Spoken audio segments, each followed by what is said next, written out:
2021. The City Council work session will be conducted virtually with council members conferencing into Centerview, where I and the staff are located. In consideration of the COVID-19 cases in Cass County and the city of Raymore, the public is encouraged to participate from home. There is limited space available in Harrelson Hall should the public wish to attend. The public can view the meeting live by going to www.raymore.com/video. So here we are tonight. I welcome everyone. Welcome to 2021. Hope you all had a great holiday season and a happy new year. And our first item for discussion is on court issues and Judge Nigro. And I will now turn it over to Mr. Fearborn to start the discussion on that particular item. Thank you, Your Honor. As we have in the past, each time that Judge Nigro's rehire comes up for consideration by the council, which will be before you all next Monday night, I'll go into some of the detail of that after you've had the chance to speak with the judge. We always want to afford the council the opportunity to discuss current issues with the judge that are impacting the court, the legislation that is impacting the court, what's happening in the court relative to COVID-19, lots of items that you might have questions on. So with that, I would just turn it over.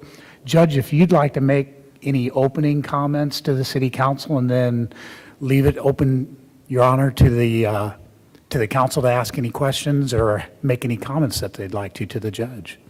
Judge Nigro? Thank you, Mr. Fairborn.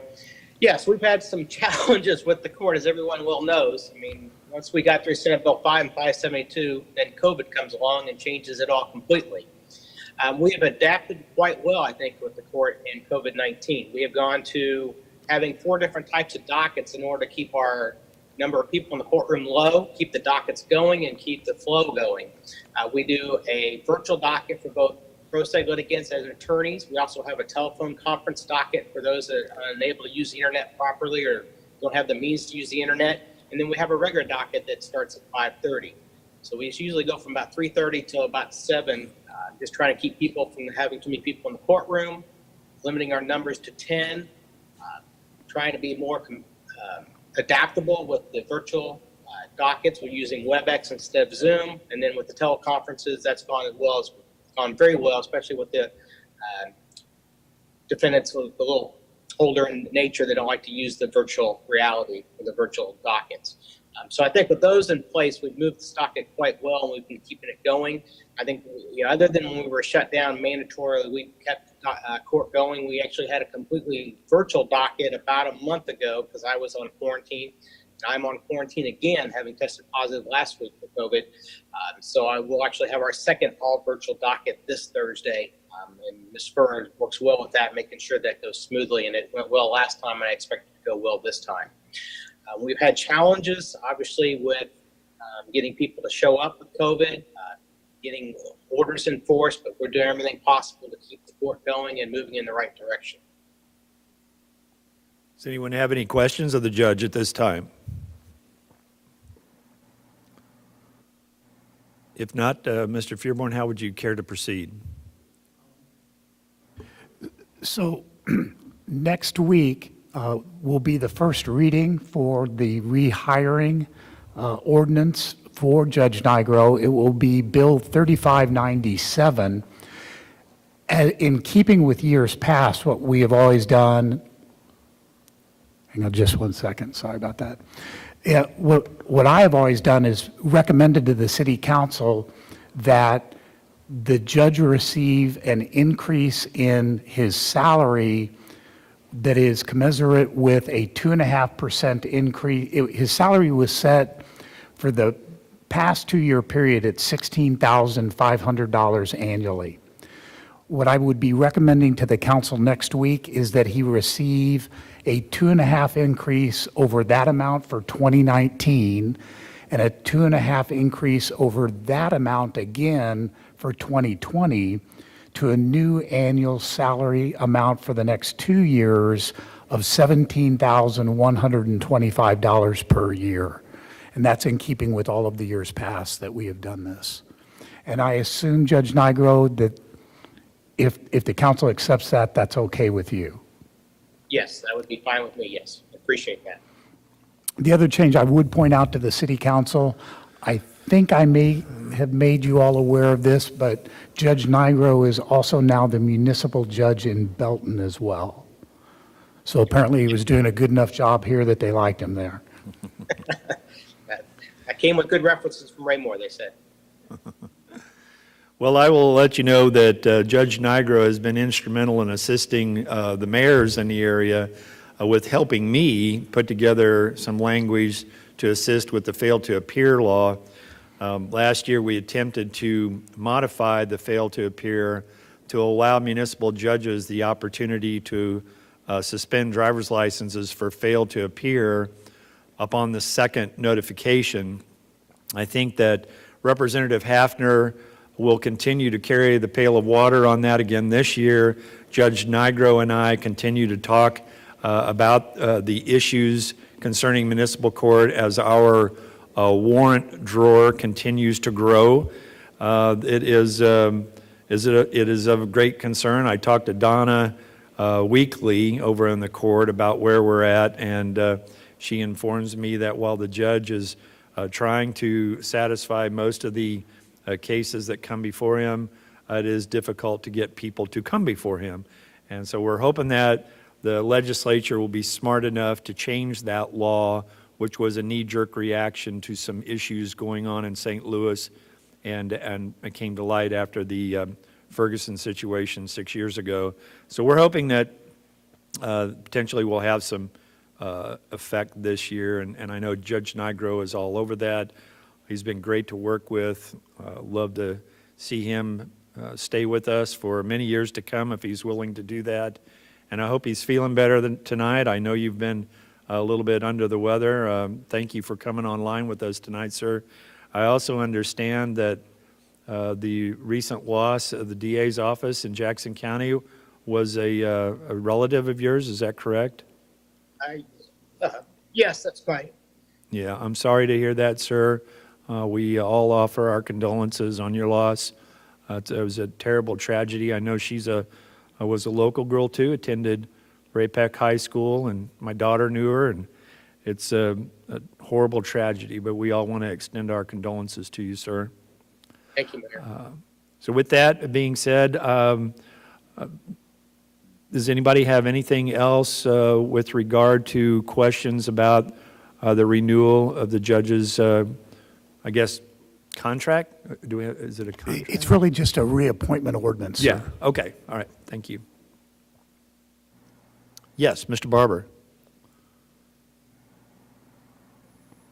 I'm going to turn my mic on here. I just wanted to add and commend the judge for adapting and keeping the court moving forward. Certainly, not only with some of the crazy rule changes that took place, but with this COVID thing and everything that happened, I really appreciate you sticking with it and doing what you need to do to keep the court moving forward. Thank you.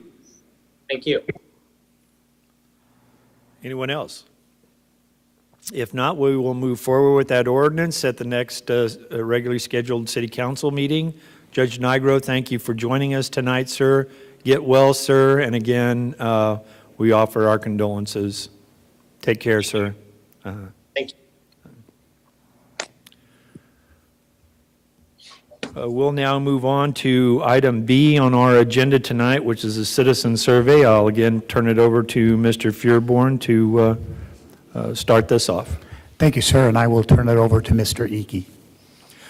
Thank you, sir. If council remembers, we presented the citizen survey from the 2019 survey cycle at the previous work session with some suggestions for questions.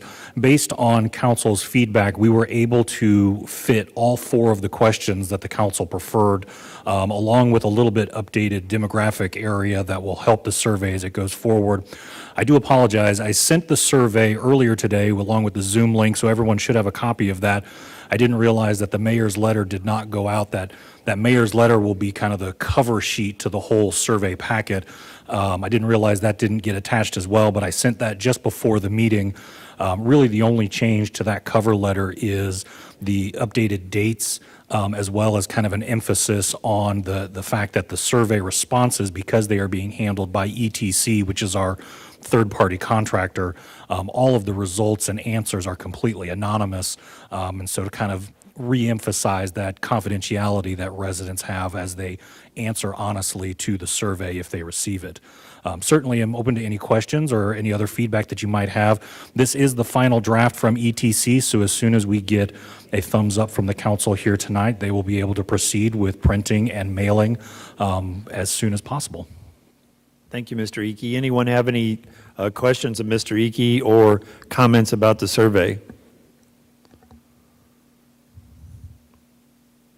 If not, what's our next step on that, Mike, did you say?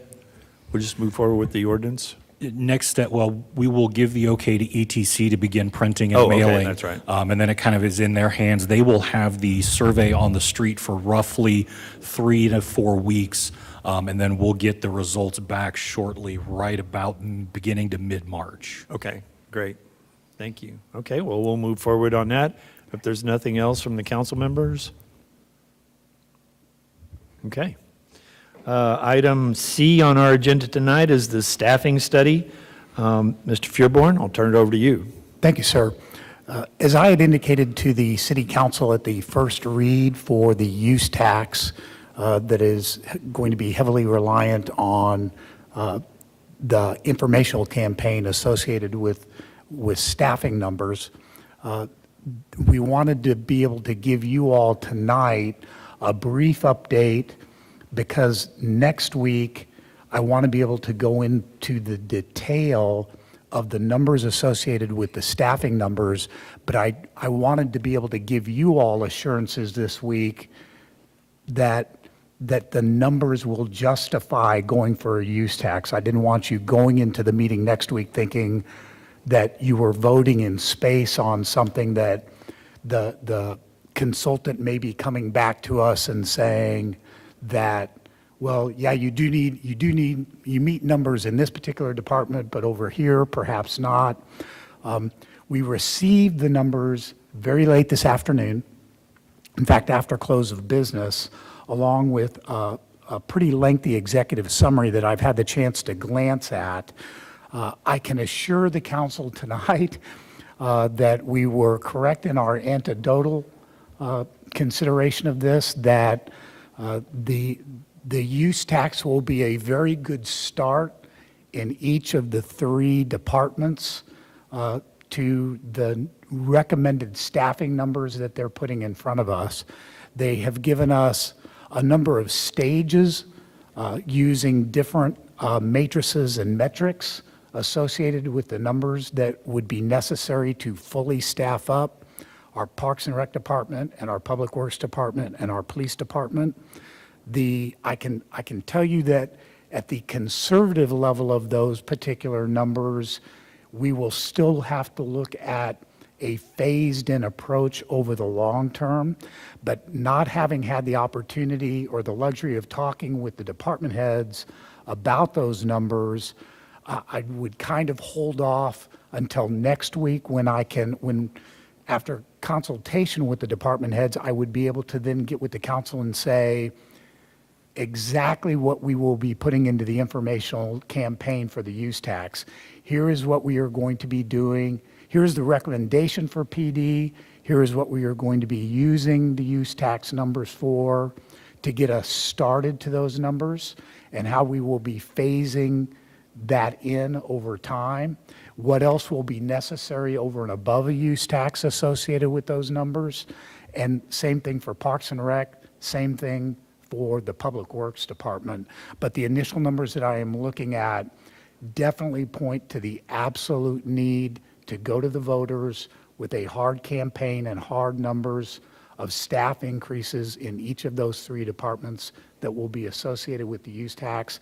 And I just wanted to be able to give you all the assurance tonight that you will be able to see hard numbers next week, that use tax would be able to fund up for us. And so you weren't going into the week wondering what you were going to be seeing, or if you were going to be seeing something different than we had anticipated before then. And I'd be happy to answer any questions. What I can tell you is a very preliminary number as far as what is generated from the use tax.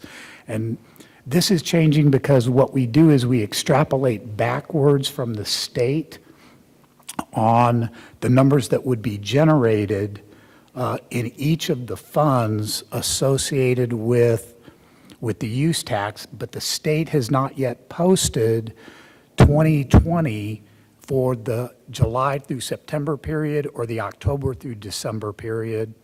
What I can tell you is comparing those numbers to the prior year, even before we got into the heavy online sales, for January, February, and March, 2020 over 2019 was seeing an 18.83% increase in use taxable sales compared to the previous year.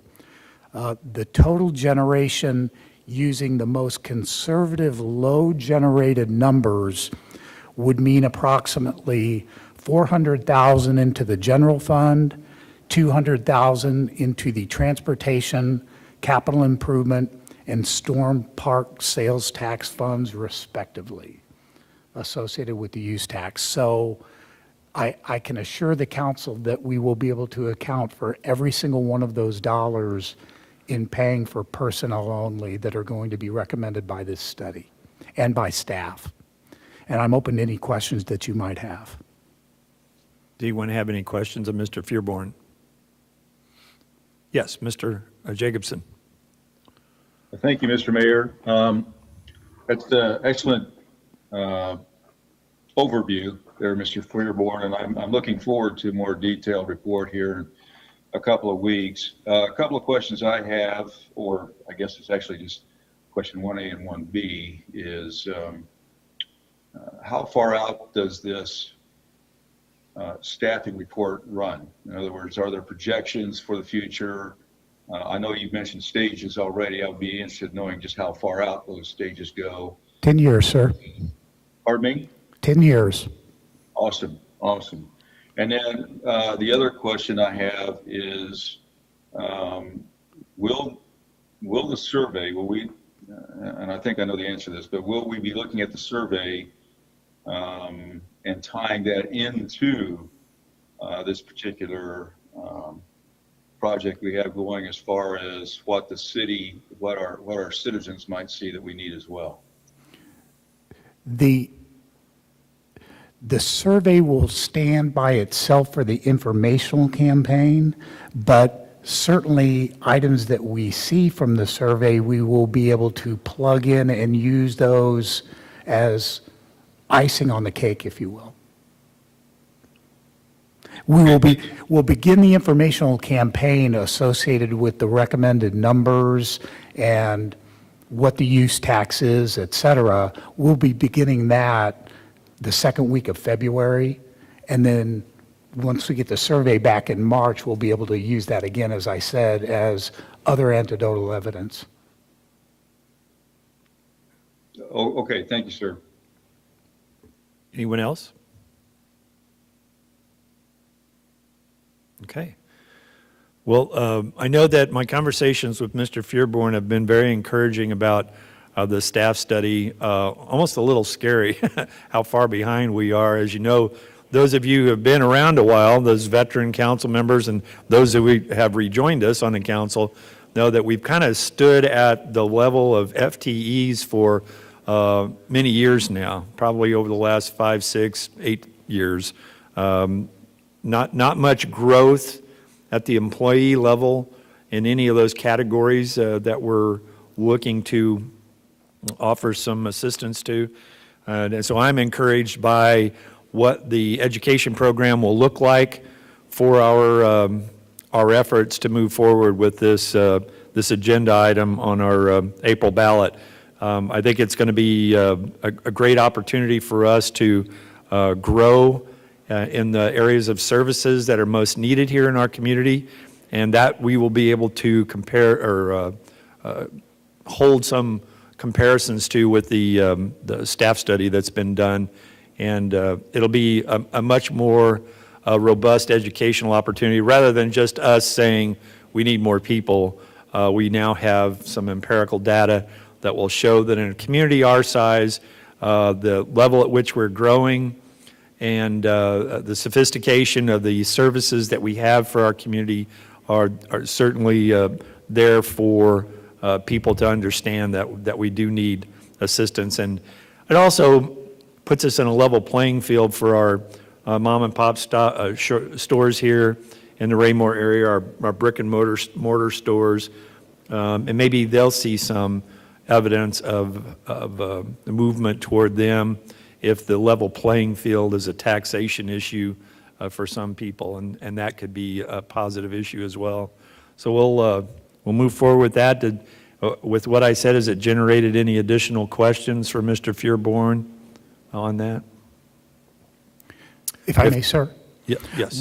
One of the critical after-action items that is going to come out of this, and it's been one of the items, as most of the council knows, I've talked with you all both one-on-one and as a group, is to move forward with a staffing plan, because we know that the use tax itself is going to be a great jump start and a leap forward, but moving forward, especially with that growth that Councilmember Jacobson brought up, how long does this go out?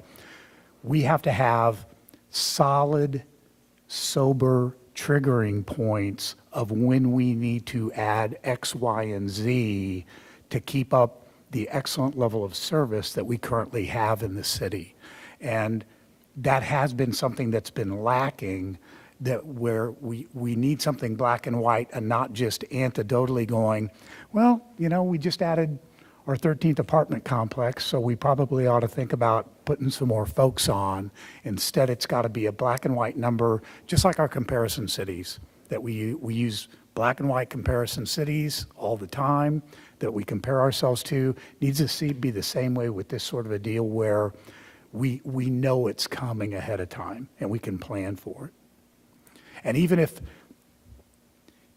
the money is not there, we are able to show the citizens, here is why we are saying we need additional people now, and be able to prove that up to them ahead of time. Absolutely. Okay. That's all I had, sir. If no one has anything, there's an item under other, item D. Does anybody have any other issue they wish to discuss at this time? Mr. Mayor, this is Councilmember Holman. Yes, Mr. Holman? A question perhaps for Mr. Fearborn. With this being 2021 and the federal government either being completed with or very nearly completed with the census, when would we expect to receive that data back, and when would that trigger us redistricting the city ward lines, and how would that look? The census data is due back in April of this year, and we will be immediately getting with the council with, just like we have in the past, with what those numbers mean, how it translates into current city wards, and begin the discussion more than likely midsummer with the council on the redistricting of those lines. Thank you. We don't have any reason to move to executive session, do we? We do not tonight, sir. Okay, all right. Well, if nobody has anything else, we'll consider this work session over. All right. Bye, everybody, and we'll see you next week. Happy New Year again.